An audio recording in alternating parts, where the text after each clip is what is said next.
Yan po ako guys. Pagkatapos ko maghatid ng mga anak, diretso na po ako magdi-deliver ng aming mga product.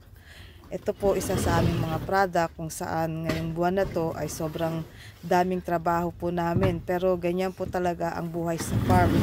Hindi po natatapos ang trabaho. Hindi mo pwedeng sabihin, napapagod ako ngayon, hindi ako magdi-deliver. Pag yan ang trabaho mo, talagang gagawin mo kahit masakit ang katawan mo, kahit may sipon ka, may lagnat ka, kasi walang gagawa sa iba mong mga trabaho. Yan po, share ko lang po sa inyo kung ano yung ginagawa ko. Normal routine ko lang po ito. Ito po ang talagang ginagawa ko araw-araw. Minsan, sa loob ng isang linggo, 3 beses ko itong ginagawa.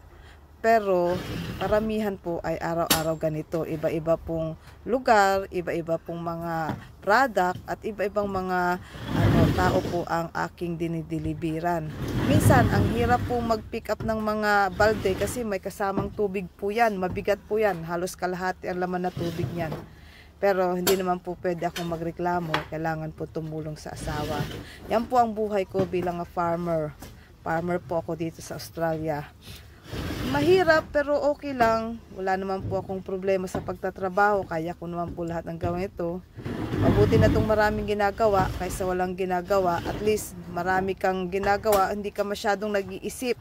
Medyo nabibisi ang isip mo, paismal-ismal ka lang sa mag-umpisa magtrabaho hanggang sa matapos sa magtrabaho para hindi tayo ma-stress. O hanggang sa muli po, magandang umaga, magandang hapon, magandang gabi at welcome po sa The Agra Family Vlogs. Kung hindi pa po kayo nakapag-subscribe, subscribe na po. Hanggang po sa susunod na video, abangan na lang po. Maraming salamat palagi. Paalam na po. Paalam. Paalam.